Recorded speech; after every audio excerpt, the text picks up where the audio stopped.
Hello, everyone. We are back. Feels like forever since we spoke to you. But today we're talking about what the future of work will look like and what part do humans play in it. And I'm here with an expert who has written, what, 6 books, Ravine, to Yes, talk sir. about this. So I'm just going to be quiet and I'm going to let you tell the people why this work matters to you, Ravine, and then we'll dive into this conversation. Great. Well, thanks, Jevon. It's lovely to be here with you. Maybe I'll just spend a few minutes introducing myself and then get into we can have a conversation about the future of work. So I have I guess, what is increasingly a prototypical portfolio career. I lead a very large consulting business at Mercer, the global transformation consulting business. But I'm also on the faculty of Caltech. I help teach a course at the University of Chicago. And I collaborate with a group of academics called the Fast Future Executive on an executive development program related to all things future and technology. And I've, as you mentioned, written 6 books, and I also sit on a couple of steering committees at the World Economic Forum on these issues around the future of work. And so, for the better part of the last, 20 years, my work has been focused on all things related to the future of work, from the impact of AI on work to the increasing democratization of work, our ability to get work done through means beyond employees, through the use of gig talent, to alternative ways of organizing talent. So, all of those areas have been topics that I'm deeply passionate about. Awesome. And y'all can see this smile on my face because this is going to be a great conversation. So, Ravine, let's start with the skills based economy. What is that, and why is or are we hearing about it so much today? Yeah, so let me start as you know about with the why, Siobhan, and then get into what it looks like. So the why is actually for multiple reasons. One is, and I'll break this down into the demand side of work and the supply side of work. So the demand side of work is changing really quickly. We operate in probably the most volatile economy in living history. As a result of um, geopolitical crises, as a result of tariffs, as a result of rapidly changing decisions being made by different governments. Um, we operate in a really volatile world. We also operate in a world where, and so that volatility is rapidly changing skill premiums, right? If you think of organizations who have, just to get really granular, who have to respond to changing their suppliers on account of the evolving tariff landscape, who have to maybe rethink their product mix. Well, all of that has got implications for the skills of the workforce, either their own workforce or their extended workforces. Equally, as we look at AI has been with us since the late 50s. What has changed over the last sort of 20 years or so is the infrastructure that is powering AI, all of those complementary data and technology solutions that are enabling AI to realize its promise, all of which have led to an ever growing progression of more complex models. Beginning with machine learning going back about 10 years or so, to generative AI, to increasingly agentic AI. All of that is very directly changing skills profiles in terms of what's being demanded, because some work is being substituted, other work is being augmented, and the new work is being created, demanding some new skills. So that's the demand side of it. And then on the supply side, despite all of these concerns and about DEI, um, we know that there is a massive skills shortage and a talent shortage in the world of work, driven by the changing demand. And so a need to open the aperture to bring in more people with the right skills and not have the traditional markers of capability, like degrees, like pedigree, get in the way. And so on the supply side, opening the aperture so that someone who has the skills, the direct skills, or someone who has adjacent skills, where they might have done some work in the past in this area and there's a good adjacency to these other skills, how do we get them into the game? Because We just don't have enough people with the right skills. So you're seeing this, the why play out, because of these reasons. Again, demand side and supply side. Now, what Yeah. this looks like, Javon, is really fascinating, right? Because what it looks like are organizations moving to new models of work. Yes, we're going to have jobs, but those job descriptions, those job architectures are now much more skills focused. Because in the past, when we just had traditional jobs, they were often, you had key responsibilities, you had the traits of the incumbent, because Sally did a really good job in the past and now she's retired. Well, Jim, who's going to come in after her, has to have the same traits because those were the markers of capability. So we're seeing more and more companies get crisper and clearer about job architectures that are based on that core input of skills. But it's more than just about having jobs. We're seeing three models of work come into play, each of which increases the prominence of skills as the currency for work.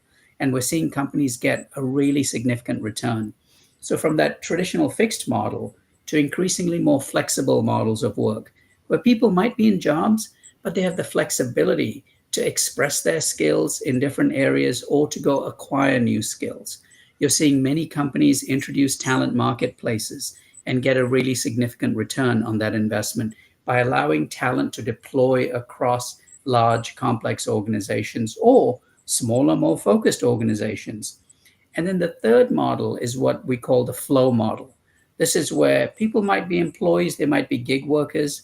They're not connecting to work through jobs. They're connecting to work through agile talent pools that are purely skills focused.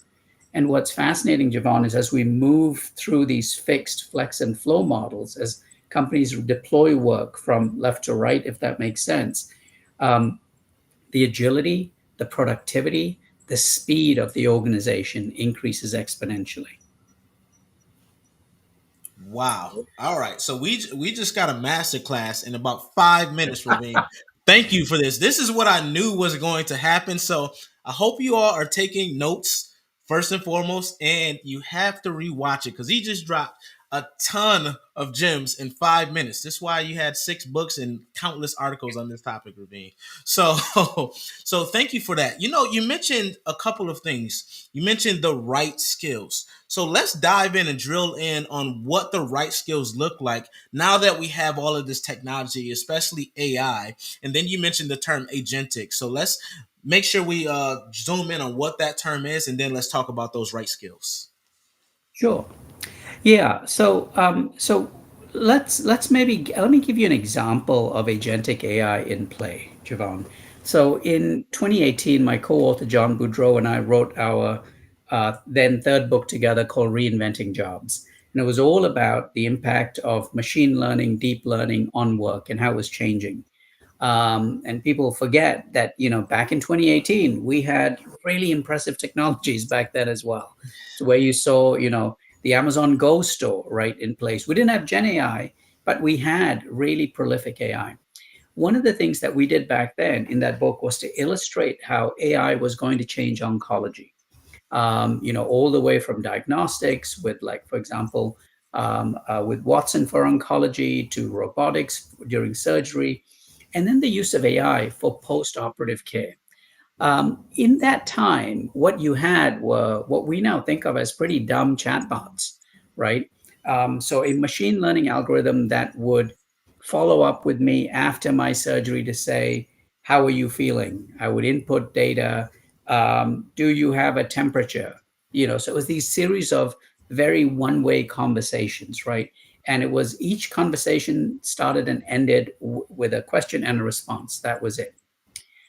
Today with AI agents, and all that chatbot would do would be to send information back to the physician and the nursing staff. Today what you have in the work that my colleagues and I are doing is you have an AI agent that now engages with me, and it says, and let me just play this out. Hey, Robin, you've had your surgery. How are you feeling? Oh, you're struggling to move. Okay. What's what is the specific issue? Do you have pain? Do you have stiffness? um, Do you have a temperature accompanied? And so this is a, just like we have with Chat GPT, right? This is a conversation that is continuing. It's a conversation that has context and texture, and it builds on the previous responses. But the beauty of it is this is not taking information and sending it back to the physician. What happens now is this algorithm, this agent, takes this information from its knowledge base, from its large language model. It goes to you as the physician and says, Jevon, here are all of the things that are going on with him. And here are the three things that could be the root causes for that. Now, you as a physician, you pick the optimal course of action because you're the one who ultimately has to make the decision, at least in this scenario, right? Because you Mhm. don't want the algorithm making a decision. And so the physician says, that's great, I'm going to pick this. Now that same agent executes on the process, that agent is contacting the CVS pharmacy and calling in a script. That agent is connecting with the triage nurse to say, he needs to come in, and I've looked at the schedule. He's available at 8 o'clock on Wednesday morning. So I've scheduled an appointment. That agent is coming back to me to say, you've got a prescription waiting at CVS that's going to be ready in an hour. And you need to come in to see the triage nurse on Wednesday at 8 o'clock. You can see how we've gone from a really simplistic one-way conversation to shared data to an agent actually coordinating post-operative care across these different stakeholders: pharmacy, nurse, physician, patient.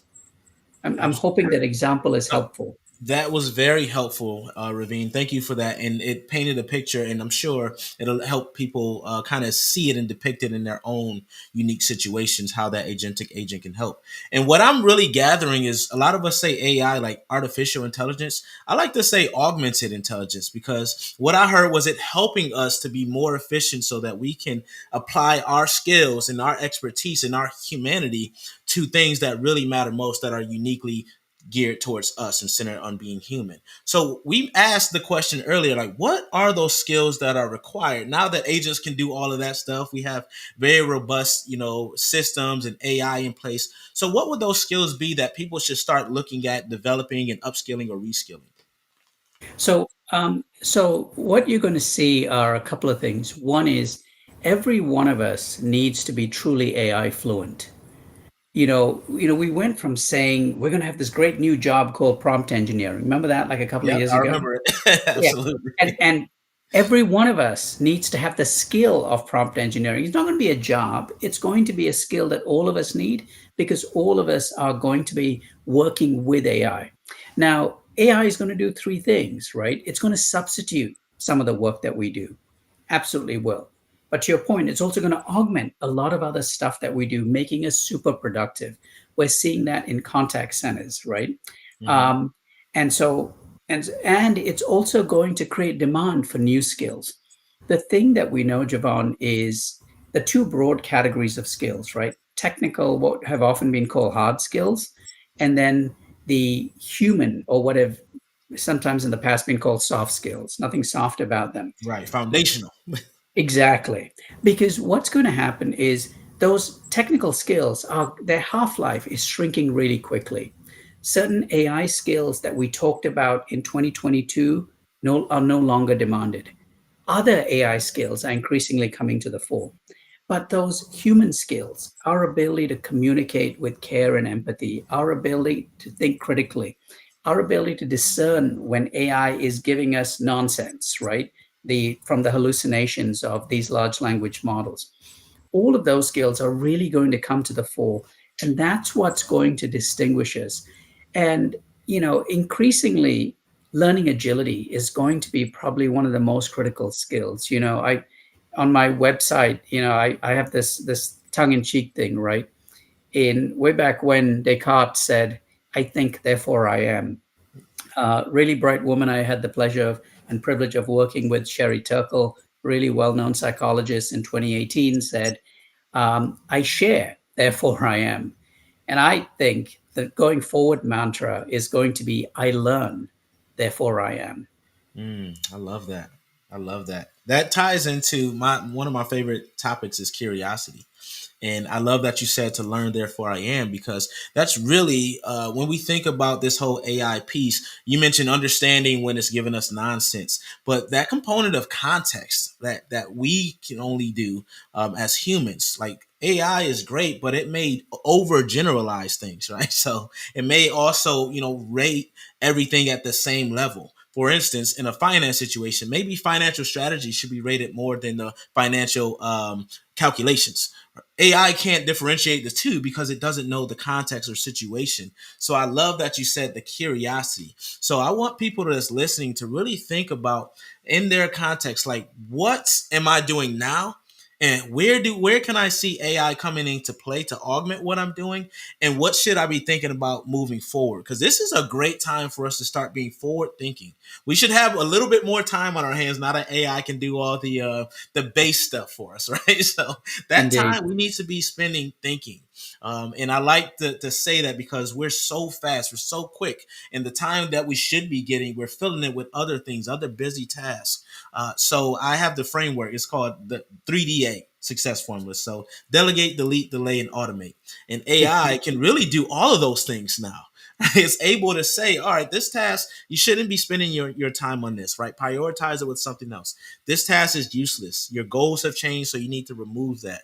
The delegation is AI, right? We're delegating a bunch of things and by proxy, automating those menial or mundane tasks that we don't need to be doing.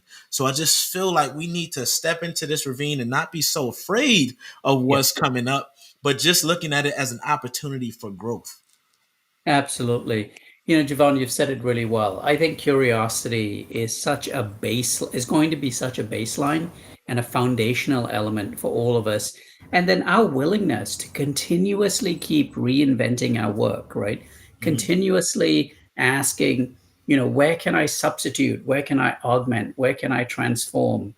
The work that I'm doing, and that mindset of perpetual reinvention is going to be so important.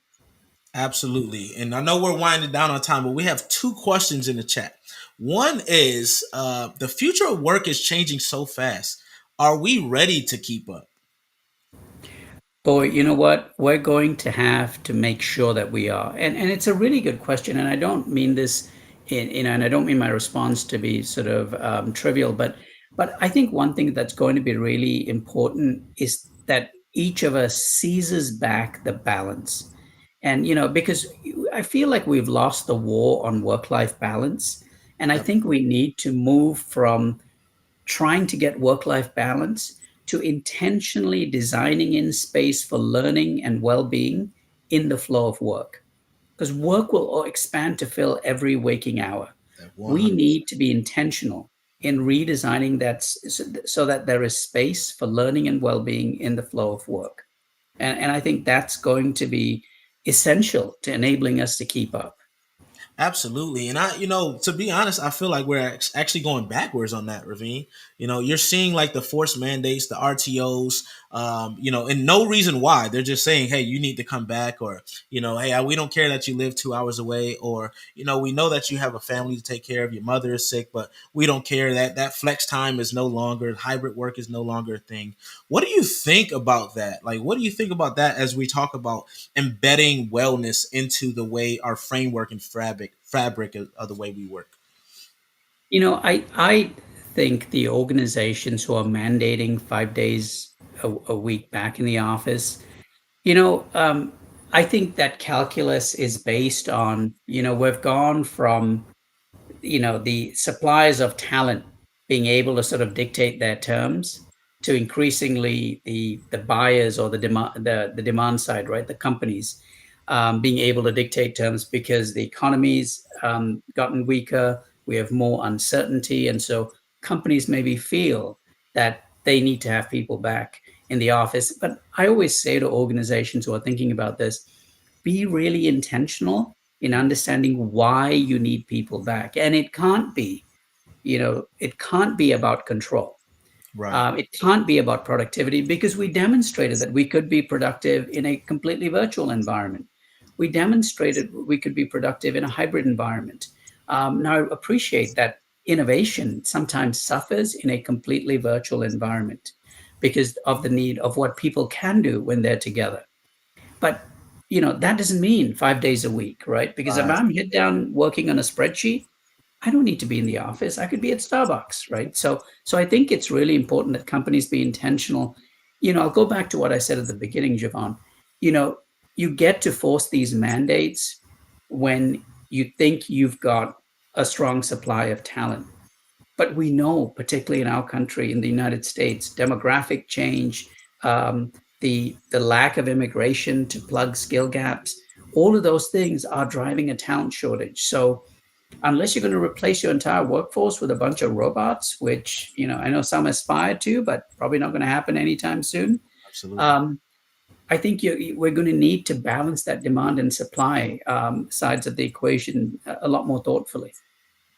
Well said, and I wish we had another 30 minutes to an hour to really unpack that, Ravine. This has been an amazing conversation, and those questions that we didn't get to, I will make sure I respond back to them at a later date. I want to be respectful of Ravine's time, so thank you so much for coming on. How can people connect with you? Well, thank you, Jevon. They can connect to me on LinkedIn. I'm on LinkedIn, Ravin J. Suthasan. I'm on, there's my website, ravinjsuthasan.com, and also the amazing website that Mercer has with all of its resources, and that's at mercer.com. Beautiful. Thank you so much. Make sure you check out Ravine's website. Make sure you connect with him on LinkedIn. Ask him some questions because he can talk about this all day. Grab his books first before you even go ask him questions. Grab some of those books. They are phenomenal. I got two in the mail coming to me already, so I'm Excellent. excited. But I really appreciate your time. Appreciate everyone's time. We had over 1,000 on here with us. So thank you to everyone who Awesome. was watching, and we will see you soon. Remember to keep